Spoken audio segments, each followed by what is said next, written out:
Entre a vida e a ausência de vida, existe um segredo que o Tim Burton revelou em 2005.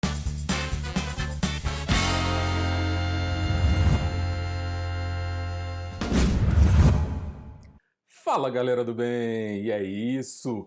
20 anos! Exatamente, já se passaram 2 décadas desde que a gente conheceu o Victor Van Dort, né, aquele jovem tímido e desajeitado, e a Emily, a noiva com um coração e um corpo um tanto quanto gelados. Sabe aquele tipo de filme que chega de mansinho, parece só mais uma animação, mas gruda na gente e nunca mais larga? Pois é, A Noiva Cadáver. Lançado em 2005, dirigido pelo Tim Burton e pelo Mike Johnson, o filme não é só mais uma animação gótica, ele é uma fábula sobre amor que ultrapassa a morte, sobre beleza escondida na melancolia e sobre a liberdade que às vezes só aparece nos lugares assim mais improváveis, aqueles lugares onde a gente menos procura. O roteiro foi escrito pelo John August, pela Pamela Petler e pela Caroline Thompson e foi inspirado numa lenda do folclore judaico-russo do século XIX, que era uma história original, totalmente sombria, trágica e até macabra mesmo. Mas o Burton conseguiu transformar tudo isso aí numa base narrativa universal que fala tanto sobre o medo, né, da vida adulta principalmente, quanto sobre o poder de escolha. Esse contraste visual entre os dois mundos, o acinzentado e sufocante mundo dos vivos e o vibrante, colorido e libertador mundo dos mortos, não surgiu por acaso. E é uma metáfora clara, assim. Às vezes é a vida que pode ser árida e sem cor, enquanto a morte pode ser uma explosão de possibilidades. E é isso. O orçamento foi de cerca de 40 milhões de doletas, bem modesto aí, se a gente for considerar os padrões de Hollywood naquela época, e o resultado da bilheteria foi bem ok, foram mais de 120 milhões de doletas aí arrecadados, o que mostrou que a aposta tinha dado certo. Mas o verdadeiro impacto de A Noiva Cadáver não está nos números, e sim no processo.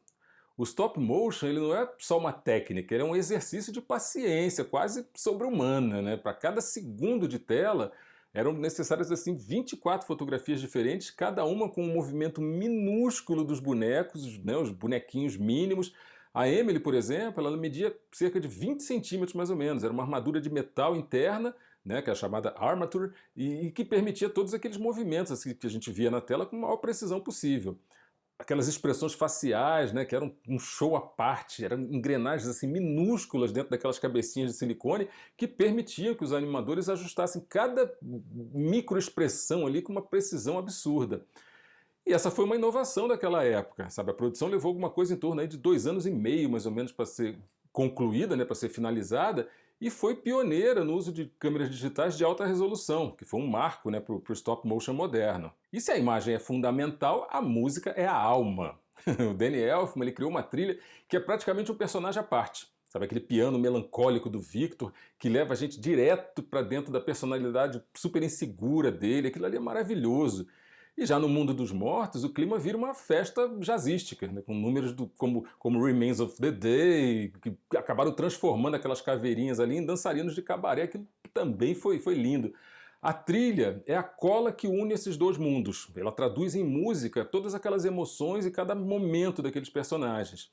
O elenco de dublagem foi outro ponto altíssimo. O Johnny Depp, por exemplo, ele emprestou aquela voz tímida, né, e vacilante para o Victor. A Helena Bonham Carter, né, entrou com tudo, interpretando a Emily com uma doçura agridoce, com aquele humor sombrio, aquele coração imenso, né, mesmo que já parado. A Emily Watson, que deu vida à Vitória, com força, com determinação, provando que ela não era só a noiva viva, mas era um personagem com personalidade própria.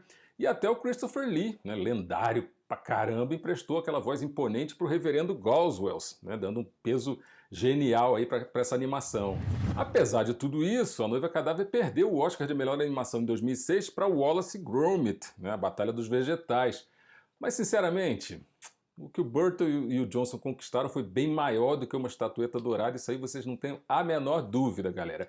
Eles provaram que o stop motion podia rivalizar em beleza, em emoção, em impacto cultural com as animações em CGI que dominavam as telas ali naquela época. E esse detalhe ele é muito importante, presta bastante atenção. O início dos anos 2000 foi marcado por essa revolução digital da Pixar e da DreamWorks, né, que já estavam arrebentando ali com Shrek, com Procurando Nemo, com Os Incríveis. E aí, nesse cenário, apostar em stop motion era quase que um ato de resistência, era dar 2 passos atrás, mas com uma certeza assim absurda.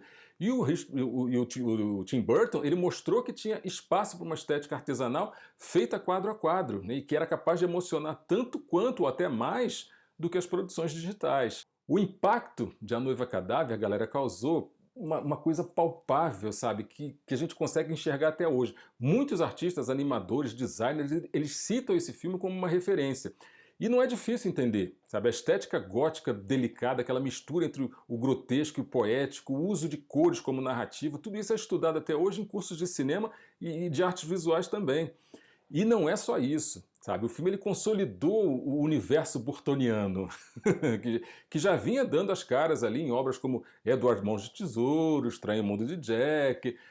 A Noiva Cadáver, resumindo, eu acho que ela é assim, o elo que confirma essa identidade estética, sabe? É um olhar que transforma o sombrio em encantador e o bizarro em alguma coisa bonitinha que só.